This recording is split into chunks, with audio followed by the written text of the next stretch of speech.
Chapitre 18. Rencontre avec un fantôme. Je préfère y aller seule. Et moi, je n'ai pas envie de rester une minute de plus dans cette décharge qui te sert d'appart. J'ai besoin de respirer l'air frais. Mouna réprime un sourire. Je crois qu'il apprécie mon sens de la réplique. Ok, mais tu promets de suivre mes directives sans discuter. J'acquiesce, trop heureuse de pouvoir passer à l'action après une trop courte nuit de sommeil. Les ronflements de Mouna m'ont tenu éveillée assez tard et j'ai ensuite rêvé de virer en moto, confondant les roquements du journaliste avec ceux de sa bécane. Finis ton petit-déj pendant que je prépare le matos. J'expédie le beignet huileux, trempé dans un café assez fort pour maintenir un tuffer sous pression 2 jours d'affilée. Pendant ce temps, Mouna farfouille dans son bazar, emplissant au fur et à mesure un gros sac à dos qu'il ficelle ensuite à l'arrière de la moto, en travers des sacoches. Puis il me fait signe de grimper en selle. Je commence à prendre goût au chevauché mécanique. L'absence d'assistance au pilotage ajoute au plaisir. La moto de Mouna doit être un des derniers engins roulants déconnectés du réseau de gestion de la circulation. Bien sûr, le réseau a l'avantage de prémunir contre tout risque d'accident, mais je me rends compte également que cela implique d'être surveillé à chaque instant par le ministère de la Sécurité publique. Voilà que je me mets à penser comme Mouna. Incroyable comme la mentalité du gros web journaliste a pu déteindre sur moi. Simple effet de la parano ou prise de conscience de la complexité du monde qui m'entoure. Il nous faut une demi-heure pour rejoindre l'entrée du quartier chic où le professeur Kaloum a installé ses pénates. Mouna arrête la moto devant la grille qui en barre l'accès. L'endroit est sous juridiction privée, comme Flévillé, l'horrible patelin où Drake m'a accueilli après ma piteuse tentative d'évasion. Autrement dit, il faut montrer patte blanche pour être autorisé à se balader dans le coin. Ce qui ne paraît pas gêner Mouna. Baissant la tête pour l'approcher du lecteur rétinien, il soulève ses lunettes noires le temps que le rayon scanne sa pupille. À mon grand étonnement, la grille coulisse sur son rail pour nous céder le passage. Moteur au ralenti, nous pénétrons dans l'enceinte privée et remontons une large artère bordée de massifs floraux parfaitement entretenus. Tu peux m'expliquer à quoi ça sert de venir espionner Kaloum et Drake Descartes si tu annonces ta visite au gestionnaire du quartier ? Pour qui me prends-tu, le vieux Mouna, fillette ? Allons, serre-toi de ta cervelle. Comme je ne pige rien à ce tour de passe-passe, Mouna se tord brièvement le cou pour m'adresser un clin d'œil par-dessus ses lunettes. Sa pupille a la couleur de l'azur ce matin. Il me faut un moment pour percuter. Un cadeau de ton pote activiste, c'est ça ? Une lentille de contact qui modifie ton empreinte rétinienne ? 20 sur 20, ce genre de gadget n'est efficace que s'il copie une empreinte déjà répertoriée dans les fichiers du ministère, c'est le cas.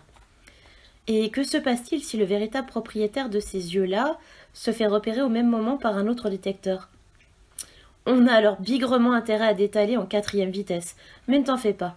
Alors qu'il est, si tout va bien, le beau gosse qui possède ces adorables mirettes se dort la pilule sur une plage de sable blanc du côté d'Ibiza. Tu veux me faire comprendre que ce mec a vendu la copie de son empreinte ? Tu serais surprise par le nombre de gens qui ont préféré se barrer au soleil, abandonner derrière eux leur identité et les délices de notre société hyper fliquée en échange d'un petit pécule viré sur un compte ouvert dans un paradis fiscal. Moi-même, s'il n'y avait pas Erwan, je serais déjà là-bas, le doigt de pied en éventail. J'imagine le tableau, j'esquisse un sourire et je me rembrunis aussitôt à la pensée de la fin tragique d'Erwan. Je me sens mal à l'idée de mentir à Mouna. Je suis tentée de lui avouer la vérité, mais le journaliste ne m'en laisse pas l'occasion. On y est, c'est la grande baraque au bout de la rue. Je reconnais une partie de la façade et du toit tels que je les ai découverts hier soir sur l'écran. Vue depuis le sol, la bâtisse est encore plus impressionnante. Je remarque qu'elle jouxte un supermarché. Mouna s'engage dans l'allée conduisant au parking et se faufile jusqu'à l'abri des cadres, derrière lesquels il immobilise finalement la bécane. La planque parfaite. En plus, on est juste à côté d'un point de ravitaillement. On ne risque pas d'attirer l'attention des clients, des vigiles du magasin. Eh, on dirait que le métier rentre, se moque Mouna. Excellente remarque. Fouillant une poche de son blouson, il en retire un billet froissé et me le tend. C'est pour toi, fais les courses et surtout prends ton temps. Achète ce que tu veux, tu connais mes goûts maintenant. Le raisonnement de mon partenaire m'apparaît évident, à présent que je me mets à penser comme lui. Si on reste sur le parking tous les deux, on a l'air suspect, mais si je deviens cliente, les vigiles ne se méfieront pas de nous.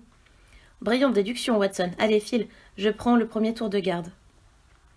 Fière de moi, j'ai l'impression de flotter sur un nuage tandis que je traverse le parking pour rejoindre l'entrée du supermarché. Mouna et moi formons vraiment une équipe du tonnerre. J'en oublierais presque la menace réelle que constituent Descartes et les sombres manigances du professeur Nelson Kaloum. Les infos prélevées sur le net présente ce dernier comme un pionnier dans la recherche sur le traitement des causes de l'autisme. Pour ce que j'ai pu piger du charabia scientifique mis en ligne par l'université Laval, il a démontré que cette affection de la personnalité provenait d'un dérèglement cérébral. Une expression utilisée par Calhoun m'a frappée. Il évoque une pathologie de l'émotion partagée au sujet de l'autisme. Selon lui, il suffirait de savoir doser les émotions primaires, à savoir joie, tristesse, dégoût, surprise, peur et colère, pour supprimer les causes de la maladie, ou tout du moins rééquilibrer les bases émotionnelles du sujet. Une thèse apparemment novatrice. Le hic, c'est que Calhoun n'a pas eu la patience d'attendre qu'un comité d'éthique lui donne la permission de procéder aux tests qui auraient validé sa théorie. Il a utilisé plusieurs jeunes autistes comme cobayes sans l'aval de leurs parents. L'un d'eux n'y a pas résisté et est tombé dans un coma profond. Après s'être fait éjecter de son poste au Canada, Calhoun a trouvé refuge au camp où Protec lui a donné, semble-t-il, les moyens de continuer ses expériences en toute tranquillité. Il ne reste plus qu'à établir le lien entre les recherches de Calhoun sur les causes de l'autisme et la transformation de gamins turbulents en braves petits APO parfaitement obéissants. Papillonnant entre les rayons, je pioche un peu au hasard de quoi nous caler l'estomac, raflant un maximum de délicieuses saletés. Je suis ensuite obligée de couper par le secteur des légumes pour rejoindre les caisses. C'est en relevant la tête des amoncellements de carottes et autres poireaux que je l'aperçois, alors qu'il avance droit sur moi, quelques paquets entre ses bras croisés sur sa maigre poitrine. Je pousse un cri et lâche mon panier dont le contenu se répand sur le carrelage. Ce n'est pas possible, je dois rêver. Pourtant, aucun doute n'est permis, c'est bien lui. En dépit du changement radical de look, la dégaine reste la même. Des vêtements propres et passe-partout ont remplacé le jean et le t-shirt crasseux. La tignasse couleur corbeau a été ratiboisée, mais le visage aux joues creuses et couturé demeure identique à mon souvenir. Je n'en connais pas d'autres arborant pareille cicatrice. Le fantôme d'Erwan ne ralentit même pas quand il passe à ma hauteur. Le cœur battant la chamade, je reste statufié au milieu de l'allée, à l'observer s'éloigner d'un pas lent, régulier, puis disparaître à l'angle du rayon. Je ramasse mes achats d'une main tremblante et me lance à sa poursuite. Je le rattrape au moment où il prend son tour dans la file. De dos, il dégage une impression étrange. Sa nuque rasée de frais y est pour beaucoup, ainsi que la minuscule broche métallique qui dépasse de son col, et d'où s'échappent des filaments aussi fins que des cheveux. Ceux-ci remontent le long du crâne jusque derrière les lobes des oreilles, avant de s'enfoncer dans la peau. Le souvenir de la séance de tonte sur la place du camp me revient en mémoire.